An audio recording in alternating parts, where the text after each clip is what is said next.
ಮಿಥುನ ರಾಶಿಯವ್ರಿಗೆ ಹೇಗಿದೆ? ಜನ್ಮಕ್ಕೆ ಗುರು ಸಂಚಾರ ಮಾಡ್ತಾರೆ. ತಿಂಗಳ ಕೊನೆಯಲ್ಲಿ ಸಮಸ್ಯೆ, ಜೊತೆಗಿರೋರಿಂದ ಕಿರಿಕಿರಿ, ಮೋಸ ಹೋಗುವಂತ ಸಾಧ್ಯತೆ. ಮಿಥುನ ರಾಶಿಯವ್ರಿಗೆ ಇದು ಶುಭವಲ್ಲ.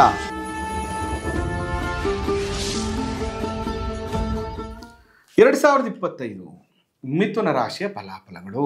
ಮಿಥುನ ರಾಶಿಯವ್ರಿಗೆ ಹೇಗಿದೆ ನೋಡಿ. ಮಿಥುನ ರಾಶಿಯವರಿಗೆ ಮಾರ್ಚ್ 29ನೇ ತಾರೀಕಿಗೆ 10ನೇ ಮನೆಗೆ ಶನಿ ಪ್ರವೇಶ ಮಾಡ್ತಾ ಇರುವಂಥದ್ದು. ಜನ್ಮಕ್ಕೆ ಗುರು ಸಂಚಾರ ಮಾಡ್ತಾ ಇರುವಂಥದ್ದು. ಇಲ್ಲಿವರೆಗೆ ಗುರು 12ನೇ ಮನೆಯಲ್ಲಿ ಸಂಚಾರ ಮಾಡುವಾಗ ಧನ ನಷ್ಟ, ಮಕ್ಕಳ ವಿಚಾರದಲ್ಲಿ ನೋವು, ಎಷ್ಟೇ ಕಷ್ಟಪಟ್ಟರು ತಿಂಗಳ ಕೊನೆಯಲ್ಲಿ ಸಮಸ್ಯೆ, ವ್ಯವಹಾರದಲ್ಲಿ ಇನ್ವೆಸ್ಟ್ ಮಾಡಿದ್ದೆಲ್ಲ ಸ್ಟಕ್ ಆಗಿತ್ತು. ಬಟ್ ಈಗ ಗುರು ಏನ್ ಮಾಡ್ತಾ ಇದ್ದಾರೆ, ಮೇ 14ನೇ ತಾರೀಕಿಗೆ ಜನ್ಮಕ್ಕೆ ಬಂದ್ಬಿಡ್ತಾ ಇದ್ದಾರೆ. ಜನ್ಮಗುರು ದೈಹಿಕ ಬಾಧೆ, ಶಾರೀರಿಕ ಪೀಡೆ, ಆರೋಗ್ಯ ಸಮಸ್ಯೆಯನ್ನು ಕೊಡ್ತಾರೆ. ಆರೋಗ್ಯದ ವಿಚಾರದಲ್ಲಿ ಶುಗರು, BP-ಯಲ್ಲಿ ವ್ಯತ್ಯಾಸ ಆಗುವಂಥದ್ದು. ಸ್ವಲ್ಪ ಎಚ್ಚರಿಕೆಯನ್ನು ತಗೋಬೇಕು ನೀವು. 10ನೇ ಮನೆಯಲ್ಲಿ ಶನಿ ಸಂಚಾರ ಮಾಡ್ತಾರೆ.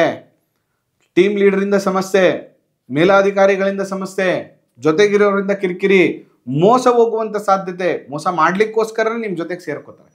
ಅದರಿಂದ ಸ್ವಲ್ಪ ಆರೋಗ್ಯದ ಮೇಲೆ, ನಿಮ್ಮ ವೃತ್ತಿ ಉದ್ಯೋಗದ ವಿಷಯದಲ್ಲಿ 2025 ಎಚ್ಚರಿಕೆಯಿಂದ ನೀವು ಇರಬೇಕಾಗ್ತದೆ. ಮಿಥುನ ರಾಶಿಯವರಿಗೆ 2025 ಅಷ್ಟೊಂದು ಶುಭವಲ್ಲ.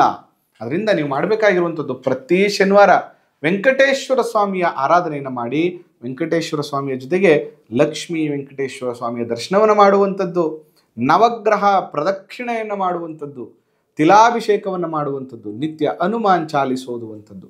ಈ ಕೆಲಸವನ್ನು ಮಾಡ್ತಾ ಬಂದರೆ ಈ ಪರಿಣಾಮಗಳು ಕಮ್ಮಿ ಆಗುತ್ತೆ. ಯಾವುದೇ ಹೊಸ ಉದ್ಯೋಗ, ಯಾವುದೇ ಇನ್ವೆಸ್ಟ್ಮೆಂಟು ದಯವಿಟ್ಟು 2025ರಲ್ಲಿ ಮಿಥುನ ರಾಶಿಯವರು ಮಾಡದೇ ಇದ್ದರೆ ತುಂಬ ಒಳ್ಳೆಯದು. ಆ ಮಲೆ ಮಹದೇಶ್ವರರ ಅನುಗ್ರಹ ಸದಾ ನಿಮ್ಮ ಮೇಲಿರಲಿ. ಇಷ್ಟ ಆಗ್ತಾ ಇದೆ ಅಂದರೆ ಸಬ್ಸ್ಕ್ರೈಬ್ ಆಗೋದು, ಬೆಲ್ ಬಟನ್ ಪ್ರೆಸ್ ಮಾಡೋದು, ಶೇರ್ ಮಾಡೋದನ್ನು ಮಾತ್ರ ಮರಿಬೇಡಿ.